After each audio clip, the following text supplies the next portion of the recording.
you could go full throttle and just roar and rip down that straightaway. So you have someone coming into pit, and meanwhile, you just hear the sound of quads going, meow, meow, like full throttle right on the other side of pit row. It was just an incredible atmosphere. And you actually hear drones, I think, in your sleep after an event like that. You're listening to the Drone Radio Show podcast, the show about drones and the people who use them for business, fun, and research. Hosted by Randy Goers. Hello, everyone. This is Randy Goers, and welcome to the Drone Radio Show podcast, episode 317. Ever wonder if you could be a drone racing pilot? Today's guest did just that, and her story will inspire you. Susan K. Smith is an FPV drone racing pilot from San Diego. She is a member of the Safety Third Racing Club and the team pilot for NewBeeDrone, a company that is dedicated to supporting newcomers to the FPV drone racing world. Susan picked up a drone a few years ago, and after a few months of crashing and thrashing, she found her groove, and today she is one of the top female drone racing pilots in the world. In this episode of the Drone Radio Show, Susan shares her story of becoming the best at what she does, racing drones. But before we hear from Susan, I want to thank those of you who are supporting my funding campaign. Whether it's $1, $100, or much more, you can help defray the cost of production and keep the podcast going and growing. Go to droneradioshow.com/donate. And by the way, if you have a great story on the use of drones that you'd like to share in a podcast, contact me at randy@droneradioshow.com. So let's learn what it's like to go from crashing drones to racing drones with Susan K. Smith. Let's pick up the interview where I asked Susan to introduce herself. My name is Susan Smith, and I promise that is my real actual name. My pilot handle is Rue, and I am one of the top female drone racers in the United States. Susan, tell us how you got into drone racing. I actually got into drone racing like many of the women because of my boyfriend. So he started flying drones around 2015, and he kept telling me how much fun it was. But whenever he would try to get me to fly his drone, I was just so fearful that I was going to break it, that I was going to kill somebody. And I just didn't take much interest in it. And eventually he gave me my own tiny whoop. And then I no longer had to have that fear of breaking his drone because I had my own. And I saw that I could crash this thing down the stairs. I could crash it into my leg. It didn't matter. It wasn't going to hurt anything or anyone. And I think the rest is history because I fell in love with that drone and I started trying to get better and learning how to fly. And that's when I started doing more in the computer simulators and really working on trying to be an actual race pilot rather than someone who could just kind of fly every once in a while. Now, you included a lot there, so let's break it down a little. When did you really start to enjoy flying the drone? I think he gave me the tiny whoop in December of 2017, and it was probably a few months after that that I really fell in love with it. So with the tiny whoop, they can just go anywhere. You can fly them indoors. They're just really fun little drones to fly. And I didn't have to worry about breaking it because I just saw that the thing was virtually indestructible. I could just crash it repeatedly and just pick it up and keep going. Do you think that as you got better, you became more confident and that fueled the passion? I think that's a big part of it, having more confidence. And when I had the tiny whoop, once I saw that I wasn't going to hurt anything or anyone by flying that drone, I discovered that I didn't need to be so worried or anxious about my complete lack of ability. And then that summer, that's when I started racing 5-inch. And let's be really clear, I was terrible. I came in dead last, I think, every single race that summer. And then once I started doing a lot more sim practice over the winter, that's when I really started to become a racer to contend with. What simulator did you use? I really like VelociDrone. I think it most closely matches the real life races. So the other sims have incredible graphics and the maps are really fun, but that's not something I'm going to see every day at a race that I'm going to attend that weekend or that month. So with VelociDrone, the gates even look like the gates that we'll be using there. And there are a lot more technical elements that I think are really interesting. So to me, drone racing is almost like a puzzle. So if you enjoy doing Sudoku or logic puzzles or anything like that, drone racing to me feels very similar in that I need to figure out, like a puzzle, what is the best way to go through that track? What will be the fastest path? And how can I maneuver my drone so that I'm always positioned for the gate after the one I'm going through, and then even the gate beyond that gate? So to me, it's like a really neat puzzle that you're always trying to figure out how you can get faster and better. How long were you on the simulation before you started to see some really good results? I would say probably about 2 months or so. And the other great thing about the sim is I know for us, we have 3 kids. So I can't fly a tiny whoop at night or fly a drone outside, of course, because it's dark, because at night it's going to wake them up and there's just some obvious limitations. But with a computer sim, you can fly when it's raining, you can fly at night, you can fly till 3 a.m, as I may or may not have actually done at a few points. But it really gives you that freedom to get much more practice than you would with a real life drone. So with a 5-inch real life drone, you're probably waiting to make some repairs. You probably crash and it takes you some time to go pick it up. You have to spend some time charging your batteries, changing props.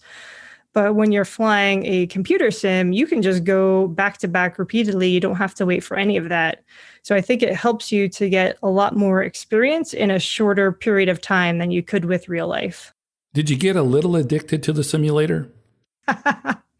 Probably not right in the beginning because, like many things, I think there's a bit of a learning curve. It did take a little while to understand how to fly in the sim. So one of my very first tracks was just a wide open field. And I can't even tell you how many times I hit the ground or hit a fence. It was really frustrating at first, but I just kept at it. And I never tried to worry about how I was doing at the time in terms of whether other people were beating me. I just focused on, hey, I know I got to put the work in to learn how to do this. And I focused on my time getting faster and not focusing so much on everyone else's time. So I would say it was not immediate. It took quite a bit of dedication and willing to be dead last repeatedly in order to learn. Did you start off by racing against others, or did you spend time on your own? A mix of both. So we have a local drone club. It's a multi-GP chapter. And we would get together maybe about once a week or once every 2 weeks on the sim just to race and hang out. So it was more of a fun fly rather than a very competitive environment. But of course, the guys always like to see who can come in first, who's beating their time. And in VelociDrone, and I think this is similar with all of the sims, you have a pilot ranking that is based on how you have finished in all of your races you've ever done in multiplayer. And my ranking was so low, I don't think it's ever quite recovered from coming in last that many times. But because it was such a fun environment, and they always just kept encouraging me, no one ever told me I shouldn't be there because I wasn't good enough or anything like that. They just gave me some tips, and over time I started to get better and better. How was the transition from learning to fly to actually feeling that you could compete? I think the first time I really started to see that I was becoming a decent racer was in 2018. And that was at the Multi-GP International Open. So if the listeners aren't familiar with that, the International Open is sort of like Woodstock for drones. There is 8 or 9 fields where racing is happening simultaneously. And they also include a freestyle field. And in the 2018 International Open, I actually placed second place in the rookie category. And that might not sound a lot, but for someone who had placed dead last for many months in races, getting second place on such a big stage really felt very, very good. And from there, I started to get in the top 3 or top 5 at our local races. And then gradually over time, I really started practicing more and more. And I think it became more aware to me how rare it is for a woman to be in drone racing. And once I really understood that there are hardly any females who race drones in the world, I really wanted to set a good example for other women and girls that, hey, you can do this. And not only can you do it, you can be really good at it. To the point that in 2020, I ended up placing second place in the next 40 category at the multi-GP championships. So the next 40 is really the folks that are not quite as fast as the very top in the world, but you're still pretty darn fast. And to get second place out of those 40 pilots was a huge honor. And we also had a virtual IO in 2020 in which we did all the races we would have done at the International Open, but we did them on VelociDrone, and I was able to place in the top 16 and race on the live streams with the professional announcers in multiple categories for that. So I think it just become an evolution to where now I go to a race and I'm hoping I can be in the top 5, depending what the competition is that day. And it's just a really good feeling to be able to do something that you love and to do it really well. And speaking of that, are you considered now one of the top female pilots in the world? It's tough to say because we don't often race against each other because there's typically so much geography between us. Though recently the Drone Championship League, I think that's what it's called. You have to check on that. Recently, DCL announced a women's league. So women from around the world for the first time are really going to be competing against other women. So I think we'll know after DCL where we all rank because we hardly ever race other women. The exception would be the International Open because that's almost the only time all the women get together, but we didn't get to have that competition in 2020. So it's really tough to say where you stand at any given moment. Since there are few women to race against, what's it been like for you as a woman breaking into the sport against men? I would say 99% of the men who are into drone racing are incredibly nice. They're very gracious. I have had someone call me a badass, which is the greatest compliment I have ever gotten. And the guys in general, I think, of course, they always want to beat you, but everybody is just very supportive and very kind and really very encouraging and always offering tips. So I've never felt like I was an outsider or someone who didn't belong. It is really a close-knit community where everyone wants to help everybody else out. So if you go to a drone race and your motor breaks and for whatever reason you have no motors, you ask, and I bet you 10 people are going to be willing to give you a spare motor. So it's just that type of real close-knit community. There's only so many people in drone racing. So I think over the years, we've all gotten to know each other and everyone is just so welcoming. And I hope that eventually we can get some more women on the front lines as well. You're a role model and a mentor to women who might be interested in drone racing, but feel a little intimidated. What do you say to those women? I think the intimidating thing for other women is that when they do see that the talent or local pilots are really fast, it can feel, for me at least, it felt like I didn't know what I was doing. So in the beginning, there's really a lot to learn. You're trying to learn how to solder. You're trying to learn about different types of batteries, what settings you charge a battery at. I know I've lit at least one battery on fire. So I feel like if we can help women to feel less intimidated about some of those technical aspects and just to understand that no one is judging them. We all always want other people to come join our drone race. It's like we want people to drink the Kool-Aid just because we know how much fun it is. And I think once women see that no one is judging you, and in fact, they will applaud and encourage you, I'm hoping that as time goes on, we'll see more women do drone racing. There are a lot of women who are doing freestyle. And I think if a woman has that competitive nature or just wants to try something different, drone racing is a really interesting way to learn more about how your drone moves through space and really forward thinking about your next moves. On your webpage, you give advice to women on flying a drone.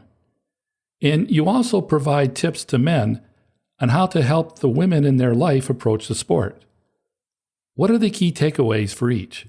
So in the women I've spoken with, I typically get a couple answers for the reasons why they haven't tried drone racing. The first is they're afraid to break their boyfriend or husband's equipment. So I try to address the fact that that's not really something the men are worried so much about. In fact, they expect to break things. And to them, it's not a big deal because they know how to fix or replace anything. I know when my boyfriend offered me his drone, I thought that if I crashed and broke it, I would just feel absolutely terrible. But I didn't understand that, especially today with modern drones, it might only take 5 or 10 minutes to replace an arm, and everything else is replaceable and easy to fix. And I don't know if you've ever observed this, but it seems to me that more men will typically do some kind of risky behavior with a drone that they'll attempt really cool tricks where they know they might break it, but they just don't really care. They're going to go for it. And I think for women, that attitude is not so second nature. And then also, I think women assume that they can't do it if they try it and they find it very hard. And let's just be honest, I think there is quite a large learning curve for drones, especially if you haven't done anything RC in the past. So I've heard comments from a number of women that say, well, I tried it once and I wasn't really any good at it. And the reality is I couldn't even take off or fly level for probably 2 months. I think the other thing is that sometimes men feel like they feel very dedicated to a specific way that they may want their wife or girlfriend to fly. So I've heard men say, I'm going to teach her to fly 6S acro right from the start. And I think depending on the woman, that can be pretty intimidating. And I will tell everybody I flew angle mode probably for an entire year because I just didn't feel comfortable yet. And my boyfriend was terrific because he didn't say, you cannot fly angle. All he would say is one day angle is going to feel too slow and you're going to want to move to acro. And eventually that day came and I said, oh, this stinks. I can't go fast enough.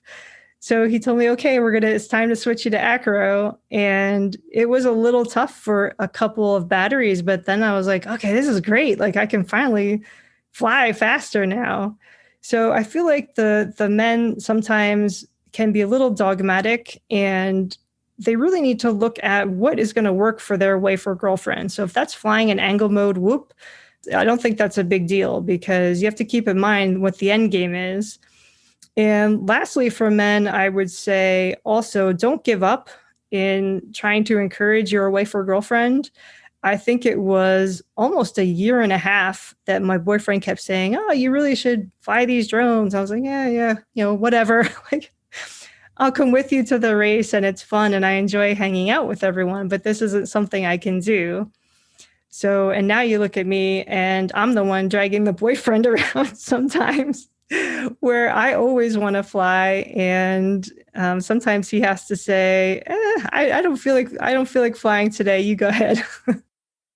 Let's talk about some of the things that you've been involved with recently, like the Boston Drone Film Festival, which was just a few weeks ago. How do you describe your involvement in the film festival this year? I was invited to participate in a women's panel that focused on the role that women are playing with drones, and it was a very interesting panel. Some of the women were incredibly accomplished. For example, there was an attorney who specializes in drone legal issues. And I really learned a lot. So I would encourage anyone to look up those sessions. I think there was a lot of valuable information, whether you're a woman or not. So some of the things the ladies talked about was branding yourself and your business, how you can get jobs, how to get certified. So I thought it was a really stellar session from a lot of incredibly accomplished women. One of the women actually started a business where she teaches other people how to fly their drone. So what a cool way to honor women in the industry. The festival had several submissions in the FPV film category. Is that something that might interest you? It is. I've recently started doing more freestyle and finally got my own Cinewhoop. I don't know why I didn't get a Cinewhoop sooner. As soon as I got it, I understood how wonderful it was, and I can't wait to do more with it. And in terms of learning freestyle, I actually entered a freestyle contest last year and was able to get second place in that contest. And it was pretty funny because I hadn't really done much freestyle going into that. So I ended up breaking a lot of parts to learn freestyle. And it even got to the point where there was an international game of Whoop that is a freestyle contest. And I ended up placing 10th there out of 290 pilots. So you can really start anywhere. And I think that's the great thing about drones, because they appeal to people in the film industry. It appeals if you want to do some freestyle and really cool tricks. If you just want to fly tiny whoops, there's really something for everyone with drones. You know, it's funny that we've been talking for about 15 minutes, maybe 20, and we haven't even actually talked about drone racing. So what's going on with that? What was your last race and how did it go? My most recent race was Mayhem. If you haven't heard of Mayhem, it is a 12-hour endurance drone team relay race. And for this year, for the first time, they kept the race clock at 12 hours. So in between, each team is allowed to call essentially a timeout to go retrieve their crashed quads from the field. So all those timeouts add time to the race. So we were actually racing for something like 16 hours. And there really is nothing to describe the team camaraderie you feel when you're in that environment, because you're just working as fast as you can to make sure you have a drone in the air at all times. So there's people charging batteries, there's people changing props. You have 4 to 5 pilots sitting on the line ready to go at any given time. And that environment is just one of the most fun I've ever had at drone racing. That had to be exhausting. How long was each pilot flying before they swapped out? So we tried to keep 5 pilots ready to go on the line at all times, and you're allowed to have 8 flying pilots total and 2 people in the pit helping you. So because we had 5 pilots flying, we really only have 3 people taking a break at any given time. I would say each pilot probably flew 20 to 30 minutes before taking a break. And some people flew a bit longer, depending if you were feeling really on fire or not. Maybe you take some extra laps. The other thing about that race that was really cool is that you see all of the other teams and their pits, and you can hear what they're doing and the chaos that's going on all around you. So it's just a neat way to sort of apply a Formula One type atmosphere to a drone race. What was the course like? So we had a set course with a bunch of different gates, and the community actually voted on what the track design would be this year. The track is available in Velocidrone, so anybody could go give it a try. The really cool thing about this track is we have a pit row, and the drones come down pit row so that you can stop and the next drone will launch. But on the other side of pit row was a straightaway where when you're racing and flying, you could go full throttle and just roar and rip down that straightaway. So you have someone coming into pit, and meanwhile, you just hear the sound of quads going, meow, meow, like full throttle. Right on the other side of pit row. It was just an incredible atmosphere. And you actually hear drones, I think, in your sleep after an event like that. And where was the event held? This was held just outside Dallas, Texas. And the big question, how did your team do? We were the big upset of the event, I will tell you, Randy. So we came in as the oldest team. with the slowest average lap times, and we did not place last. Well, that's a good way of describing it. Yeah, I think you were expecting me to say we got first or second. No, we came in seventh of 8 teams. Well, it sounds like a great experience. It's just incredible. And speaking of experiences, what's been your most memorable to date? I would say the most memorable was 2020 Mayhem.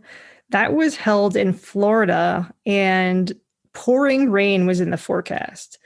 So we were able to race a little bit, and then the skies just opened up and it unleashed a practical monsoon is what it felt like. And almost the entire racetrack was covered in water. So imagine racing your drones, which are, several $100s each. Imagine racing your drones as fast as you can over a lake for 12 hours. And that was Mayhem 2020.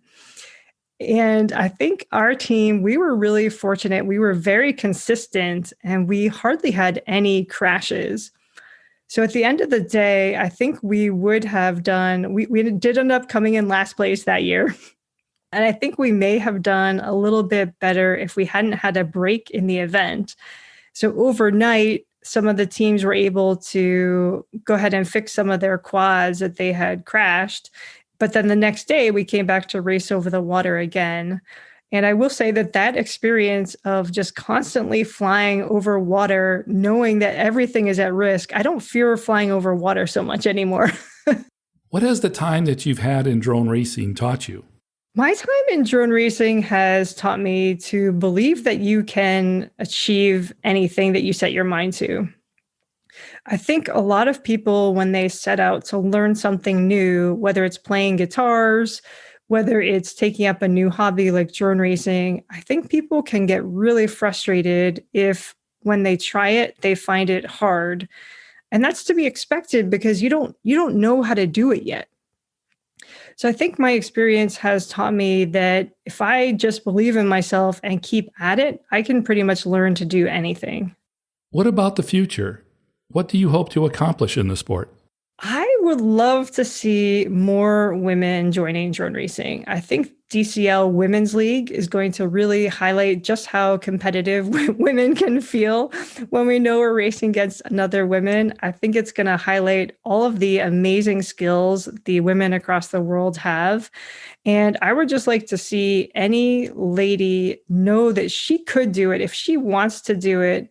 I don't want to see anything hold her back, whether it's fear of breaking equipment or fear that she can't do it. I would just like to see more women and maybe young women just feeling like they can pick up the radio and give it a shot.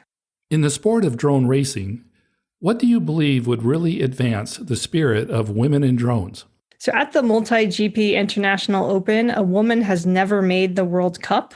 That is the top 64 on the World Cup racetrack, which is typically a very long, semi-difficult track.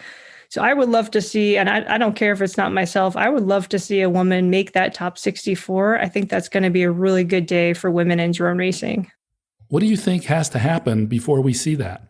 I think we're waiting to see maybe a teenager, someone's daughter perhaps, who takes up the sport. A lot of people in drone racing tend to be on the younger side, and that will give that person a few years of experience. And I think we're going to see it in the future. I'm pretty hopeful. How do you see the sport of drone racing evolving? Oh, I wish I had a crystal ball. I do really enjoy watching DRL on TV, and I hope once the pandemic has settled back down and we can have more real life events, I really hope that the Drone Racing League will continue to grow. The DCL Championships League, I hope that continues to grow. And I would just love to see as many people as possible get to take advantage of the sport. There's really nothing like it. It's a real life video game that's super exciting, and it's just such incredible fun to be behind the goggles and piloting a drone that's going full throttle all out as fast as you can around a racetrack. And what role would you like to play in bringing this all about?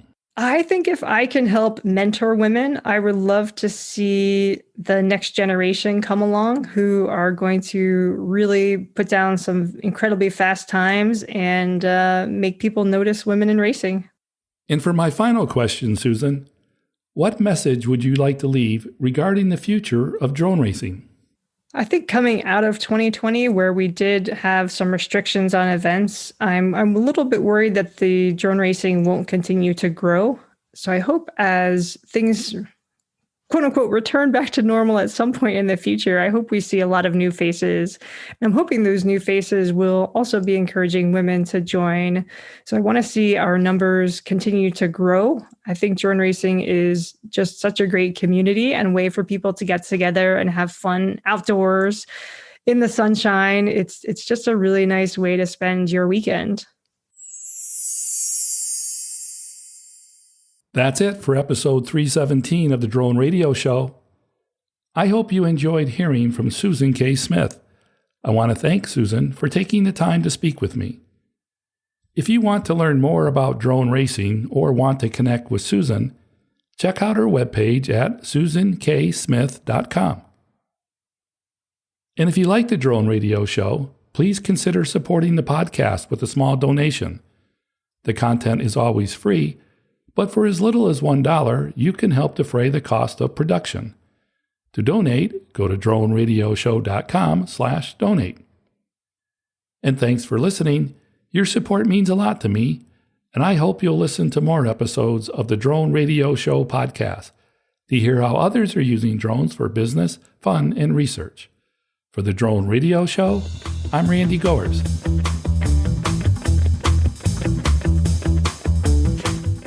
This has been the Drone Radio Show podcast.